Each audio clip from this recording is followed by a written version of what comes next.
Έρος ανήκατε μάχαν. Έρωτα ανήκετε στη μάχη. Τι είναι ο έρωτας?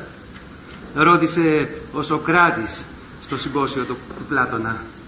Πού οφείλεται αυτή η ανάγκη του ανθρώπου για αγάπη και η ακαταμάχητη επιθυμία του να βρει το άλλο του τέλει?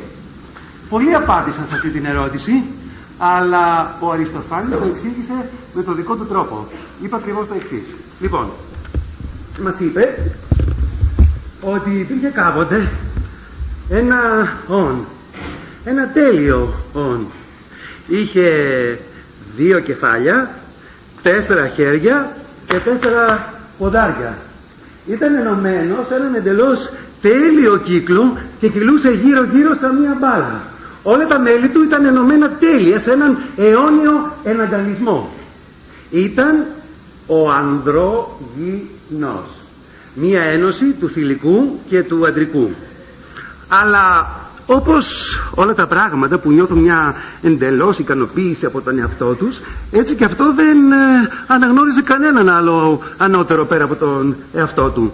Και αυτό ενοχλούσε πάρα πολύ το Δία, γιατί ο ανδρόγυνος δεν δεχόταν να τον λατρεύσει. Ο Δίας αποφάσισε να τον τιμωρήσει. Έπρεπε αυτό το όν να μάθει τι θα πει ταπεινοφροσύνη, και έτσι έκανε. Το χώρισε σε 2, σε άνδρα και γυναίκα. Έτσι τώρα κάθε καινούριο όν έχει μόνο 1 κεφάλι, 2 χέρια, 2 πόδια. Στέκεται όρθιο, άβολο, αμήχανο, αντί να κυλάει ελεύθερο προς όλες τις κατευθύνσεις, και θα ψάχνει για όλη του τη ζωή να βρει το υπόλοιπο μισό του. Θα μπορούσε όμως, εάν αυτά τα 2 μισά μπορούσαν να ξαναενωθούν, θα μπορούσαν να ξανααποκτήσουν αυτή την έκσταση που κάποτε τους ανήκε δικαιωματικά και την πληρότητα που τους έκανε να ξεχωρίζει από τα άλλα όντα.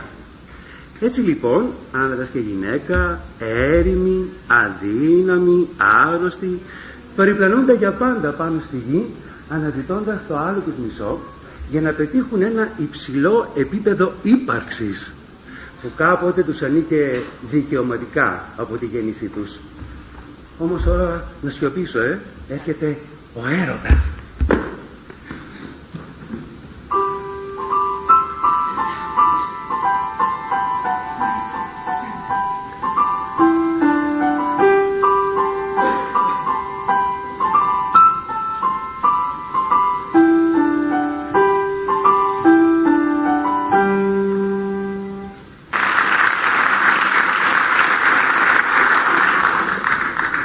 Ζωή, έρος, θάνατος. Σκοτάδι, φως. Σκοτάδι και πάλι φως. Χάρη στον Τιτάνα Προμηθέα, που το έβαλε με όλους τους θεούς, ακόμη και με αυτόν τον παντοδύναμο, το Δία. Δία, ιδού, εγώ, ο Προμηθέας. Εσύ με έδεσες πάνω σε αυτό το βράχο να υπομένω την οργή σου. Ας πέσει πάνω μου η μανία σου. Κι όμως υπήρξα κάποτε σύμμαχός σου. Μαζί πολεμήσαμε τους Τιτάνες. Τότε όμως ήξερες τη θέση σου ενάντια στην αδικία.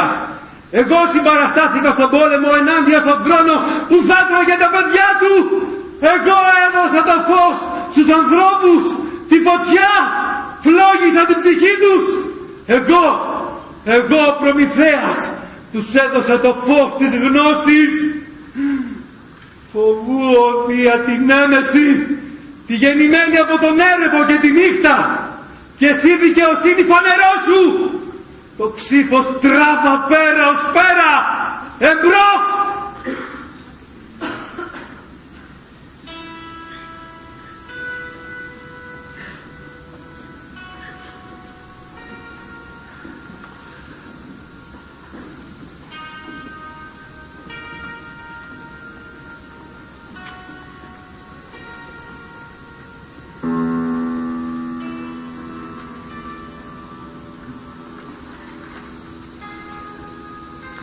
Νέμεση φτερωτή,